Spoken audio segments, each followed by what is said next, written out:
Good morning guys. Magkape muna tayo.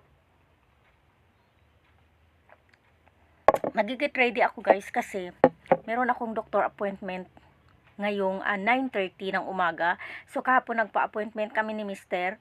Pero ngayon hindi niya na ako pwedeng samahan dahil wala na, umalis na siya, nasa work na siya kahapon ng hapon. So overnight siya doon at bukas pa ang balik. So itong doctor appointment ko na to guys, ito yung sa blood test na iti-test kung ano yung mga vaccine na meron ako sa blood. Tapos para ito sa work, sa in-applyan naming work, 'di ba, sa hospital. Kaya na-hire nga kami. Kaya lang kailangan mo talagang sundin yung mga requirements na hinihingi. So, ngayon, habang nag-aantay tayo ng oras, maglagay muna ako ng argan oil kasi sobrang dry na yung hair ko. Ayan. At saka pati yung balat ko nagda-dry na rin dahil nga sa malapit na din yung lumalamig na. Hi guys! Good morning! Nakabalik na ako. Umalis ako ng bahay ng 8:30. Dumating ako doon sa clinic ng 9 o'clock. Kasi hindi ako naglakad ng mabilis. Parang nag-chill lang ako kasi ayoko mapagod. So, yeah. Pero kung mabilis yung lakad ko, madali lang. Kaya lang medyo nagdahan-dahan lang ako guys. So, nakabalik na ako ng bus. At ngayon, ay dahil hindi ko naubos yung coffee ko kanina, uubusin ko siya. And guys, look. Ito yung unang kinuhaan. Tapos nahirapan talaga sila guys kasi sabi niya maliliit daw yung mga veins ko. Yung mga ugat.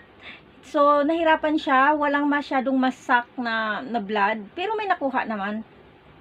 Tapos dito naman sa kabila, same din, ayan oh. Kung makikita nyo dalawa, meron ditong band-aid. Tapos meron pa ditong isa. Kasi yung una guys, wala talagang halos lumabas na dugo. So, ang ginawa nila, tinanggal nila yung needle, tapos, yan, pinunasan, tinanggal, yung nilinis, tapos nilagyan ng band-aid, tapos kumuha sila ulit dito. So, bali, 2 tube yung nakuha sa akin. Kailangan natin guys kasi sa work, 'di ba, para makita nila kung ano yung mga immunization na meron ako. Kasi nung chinek yung record ko, isa lang talaga meron ako doon, flu vaccine. So all good. Natapos ko na. Finally, fingers crossed, sana everything is fine, na sana lahat okay. So ito yung dalawa, bali 3 talaga siya guys. Ayan oh. Ayan, meron pa dito, ayan. Yan. So, yeah. Finally, natapos na din sa wakas na yung mga cards ko andyan na rin. Tapos, vaccine na lang talaga yung inaantay. So, yan guys. Yay! Yun lang. Bye!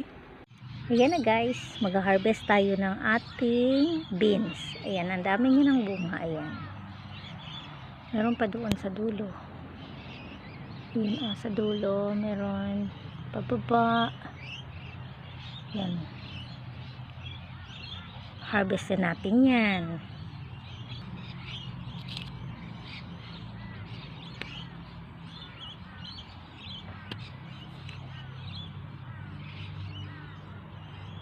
Ayan.